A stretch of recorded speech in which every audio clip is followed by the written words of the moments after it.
दोस्तों नमस्कार। दोस्तों पिछले दिनों जिस तरह से भारत के प्रधानमंत्री को अमेरिका में सम्मान मिला और जिस तरह से अलग-अलग अंतर्राष्ट्रीय मंचों पे भारत के प्रधानमंत्री को एक ऊंचा स्थान दिया जाता रहा है, इससे पूरी दुनिया में भारत के आने वाले चुनाव को लेकर काफी उत्सुकता है और बहुत सारे media houses, think tanks, research organisation, political organisation, NGOs अलग अलग आकलन कर रहे हैं। बहुत सारे इस तरह के आर्टिकल्स को मैंने पढ़ा, ये जानने की कोशिश करी कि भारत के 2024 के चुनाव को लेकर अंतर्राष्ट्रीय जगत में क्या सोच है। बहुत इंटरेस्टिंग डायमेंशंस आए। ये डिपेंड करता है कि आर्टिकल अमेरिका में छपा, यूरोप में छपा, एशियन कंट्रीज में छपा या किसी रशियन मैगजीन में छपा। अलग अलग देशों ने अलग अलग रूप से आकलन किए हैं। आज उनकी समरी मैं आपके सामने रखने वाला हूं।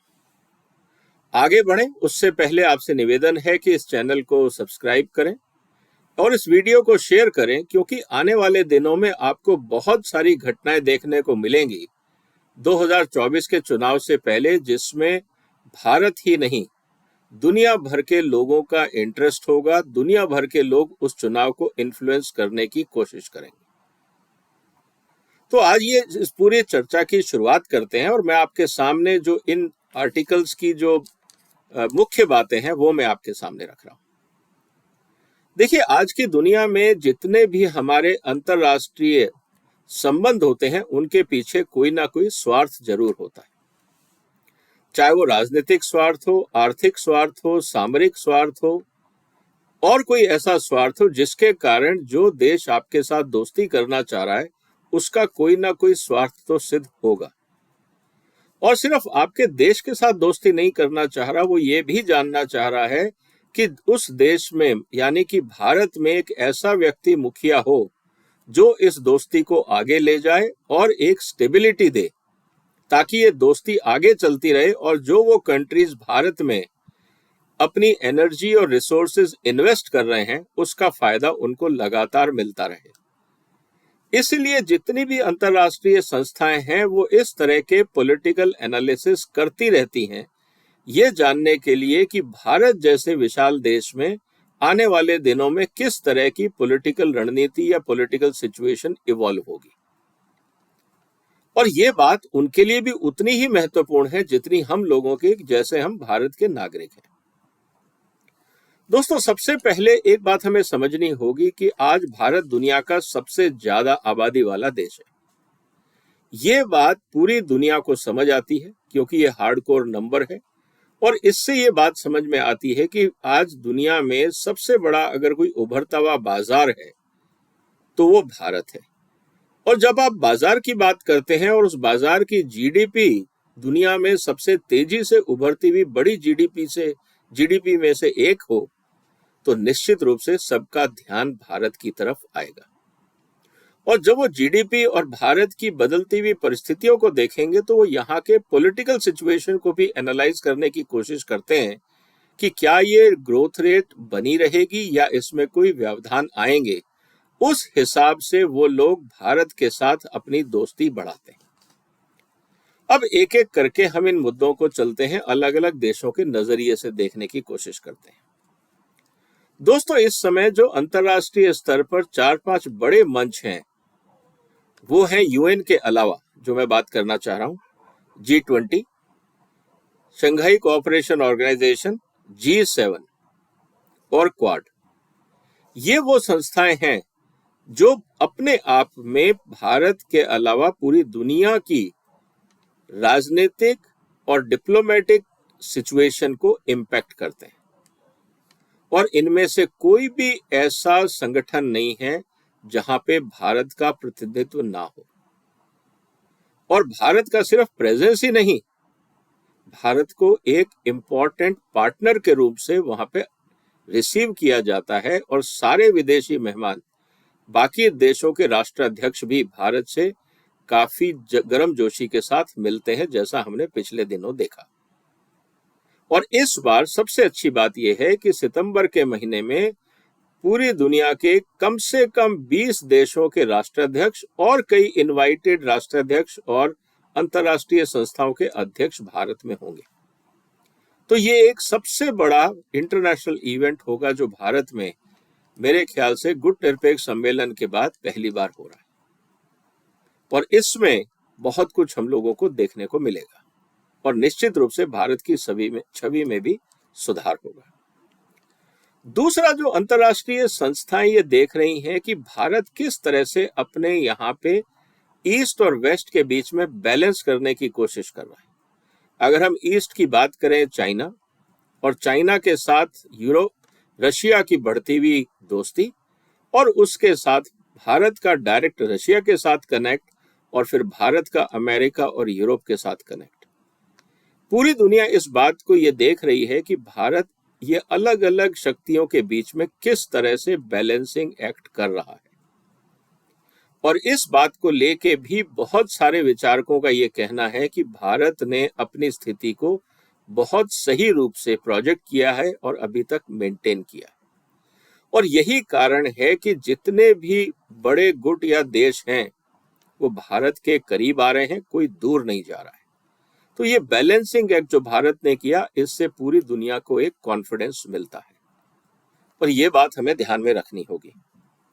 इंडिविजुअल देशों की जहां तक बात करें, दुनिया की जो बड़ी ताकतें हैं, जैसे जापान है, यूरोप के बड़े देश हैं, अमेरिका है, कनाडा है, एशिया के बड़े देश हैं, ऑस्ट्रेलिया है, और अफ्रीकन कॉन्टिनेंट, जो भारत के आसपास डिप्लोमेटिकली, पॉलिटिकली और स्ट्रेटेजिकली इंपॉर्टेंट मित्र देश हैं, भारत ने सबके साथ अपनी दोस्ती बढ़ाई है। इसका असर भी भारत की छवि पे और भारत की पॉलिटिकल लीडरशिप पे पड़ता है। ये क्यों जरूरी है, इसकी चर्चा हम करेंगे। इसके साथ जो इंपॉर्टेंट चीज है कि जब इतनी स्टेबिलिटी और कोऑर्डिनेशन है, तो जो अंतरराष्ट्रीय संगठन हैं या अंतरराष्ट्रीय इन्वेस्टर्स हैं, जो ग्लोबल इन्वेस्टर्स हैं, आज वो भारत की तरफ पहले से ज्यादा पॉजिटिव रूप में देख रहे हैं। और ये बात जब प्रधानमंत्री बाहर जाते हैं और जिस तरह से वहां के इन्वेस्टरों से मुलाकात होती है, ये बात हमें समझ में आती है। इसका मतलब ये है कि जिस तरह से भारत में अभी तक डोमेस्टिक लेवल पे एक स्टेबिलिटी, पॉलिटिकल स्टेबिलिटी रही है, इसका फायदा पूरी दुनिया को दिख रहा है कि आने वाले दिनों में भारत एक काफी important political and diplomatic force दुनिया के स्तर पे भी उभरेगा, क्योंकि भारत में अब डोमेस्टिक पॉलिटिकल स्टेबिलिटी है। इसके अलावा जो और अंतरराष्ट्रीय मुद्दे हैं जिनमें भारत का रोल काफी महत्वपूर्ण होता जा रहा है, जिसको हम कहते हैं क्लाइमेट चेंज या सस्टेनेबिलिटी के मुद्दे, हम क्लीन एनर्जी की बात कर रहे हैं, हम ग्लोबल ट्रेड की बात कर रहे हैं, ग्लोबल कोऑपरेशन की बात कर रहे हैं।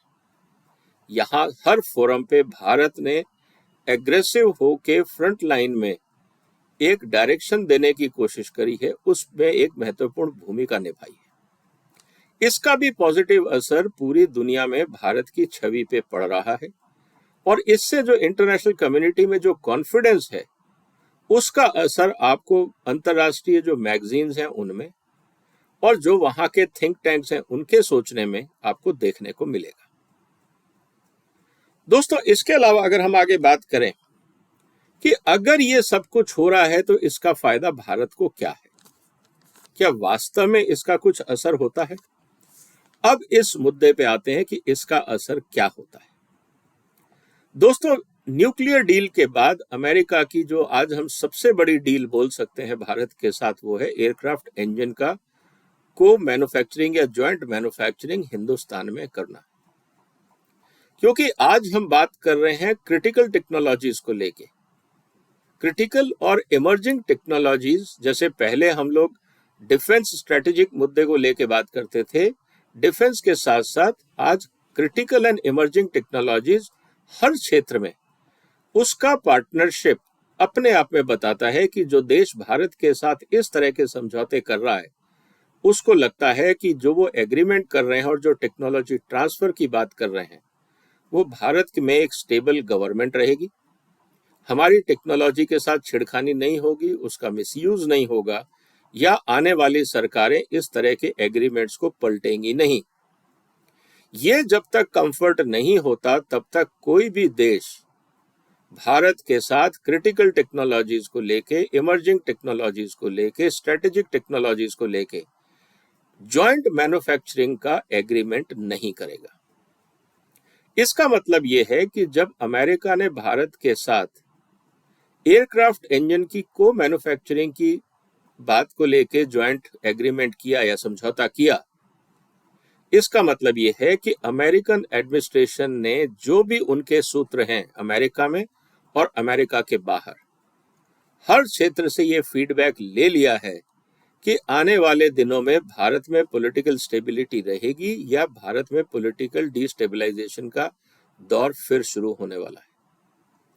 मुझे लगता है कि भारत के बारे में अंतरराष्ट्रीय संस्थाओं ने जो अमेरिकन गवर्नमेंट को फीडबैक दिया है और अमेरिकन गवर्नमेंट का अपना असेसमेंट है और वहां की डिप्लोमेटिक कम्युनिटी का और पॉलिटिकल कम्युनिटी का, स्ट्रेटेजिक कम्युनिटी का जो एक असेसमेंट है, वो यही है कि भारत में आने वाले दिनों में पॉलिटिकल स्टेबिलिटी रहने की पूरी संभावनाएं हैं और मोदी का अल्टरनेट अभी उनको भी कोई भारतीय पॉलिटिकल सिस्टम में नहीं दिख रहा है।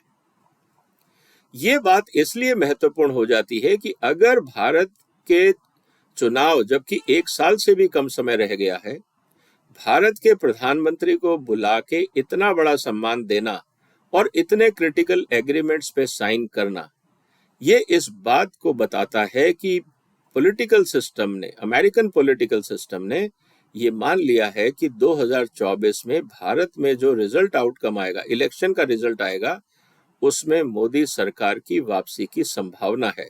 तो जो पॉलिसी और एग्रीमेंट वो साइन कर रहे हैं उसमें डिस्टेबलाइजेशन या डिस्ट्रक्शन नहीं होगा। वो जो आज एग्रीमेंट कर रहे हैं उसको आने वाले दिनों में क्रियान्वित होते देख सकते हैं। अदरवाइज अगर उनको ये शक होता तो इस तरह के क्रिटिकल एग्रीमेंट्स करने की अभी कोई जरूरत नहीं थी।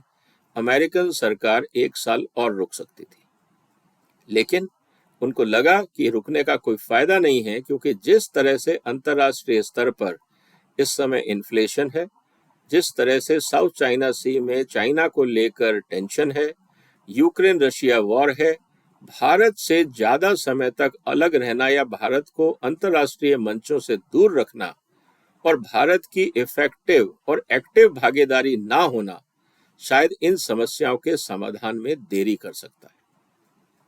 यही कारण है कि पूरी दुनिया ने असेसमेंट करके ये मान लिया है कि 2024 में भारत में एक बार फिर मोदी सरकार आने वाली है। क्योंकि डोमेस्टिक लेवल पे हम लोग भारत में रहते हैं, हम अपनी बात जानते हैं, हमारे अपने व्यूज हो सकते हैं, लेकिन ये जानना भी जरूरी है कि अंतरराष्ट्रीय स्तर पे भी मोदी सरकार की वापसी की उम्मीद दुनिया के सभी बड़े देशों में एक्सपेक्टेड है।